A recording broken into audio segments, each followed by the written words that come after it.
We libertarians believe in limited government.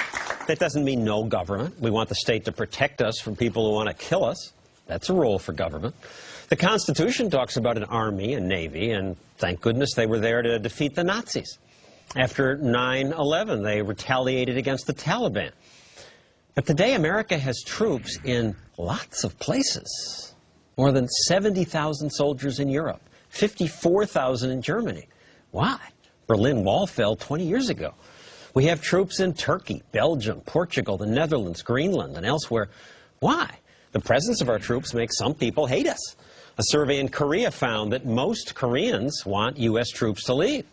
Doesn't sound like we're winning hearts and minds. We stay, though, because the Korean government asks us to, and a U.S. Army report concluded complete withdrawal is not feasible nor in our nation's best interest. So, David Bose, not in our best interest? Don't we need to be there because North Korea might invade South Korea? Well, there's two questions there. The first one is South Korea has a GDP, gross national product, about 20 times what North Korea does. I think they could defend themselves. But it's just like welfare. If you're told the United States will take care of it, why would you feel you needed to raise an army? So they could defend themselves. I don't think they need to be defended.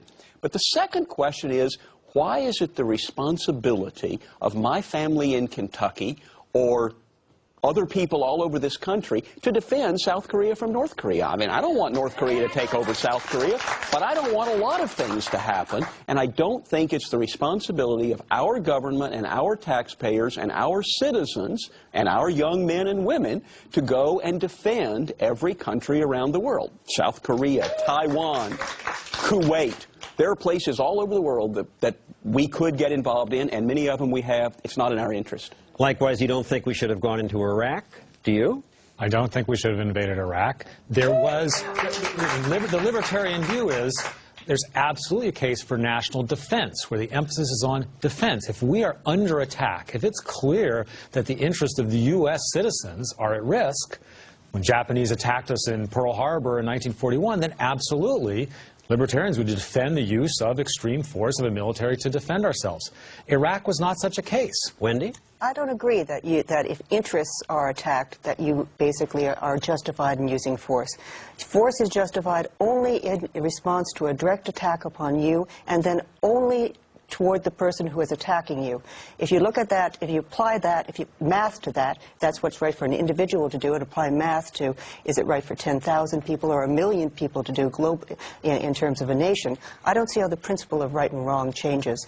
I don't see, even giving the very generous assumption that Saddam Hussein was behind 9/11 and somehow that you were defending yourself, I don't believe that, but granting that, how is it the case that you are now defending American lives by occupying a country of poor people who have done you no wrong? Declare victory, get out.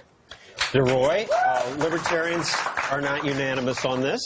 You say we should be in Iraq. I think we should be in Iraq. I'm glad we went into Iraq. Saddam Hussein was a very, very generous and active and stalwart supporter of international terrorists, including people like Abu Nidal, who blew up a plane over the Ionian Sea with a lot of Americans on it. Abu Abbas, who did the Achille Lauro hijacking, which killed Leon Klinghoffer, used to live down in the East Village, where I do. He was murdered.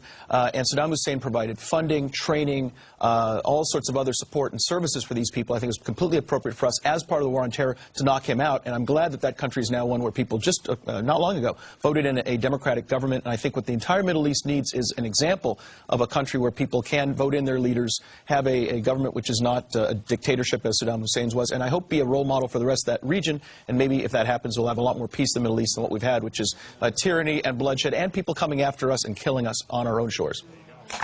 Why do we have 55,000 troops in Germany?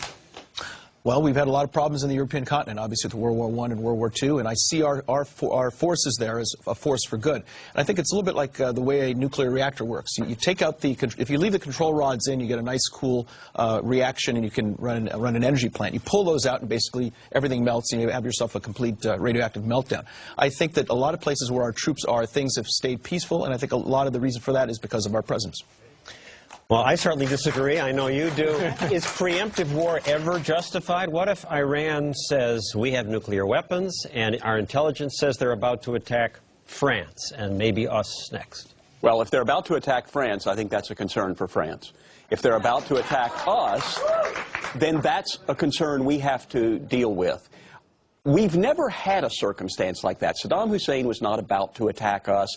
None of these countries that we have troops in post-World War II have been about to attack us. If we knew that there were Iranian missiles and they intended to attack us, and Iran has not shown a tendency towards suicidal foreign policy. And that's what that would be. Whether I want us to respond with a nuclear attack on Iran is going to be completely irrelevant, because I guarantee you whoever the president is will want to, and whoever the leaders of Congress are will want to. So I don't think Iran is going to be that suicidal.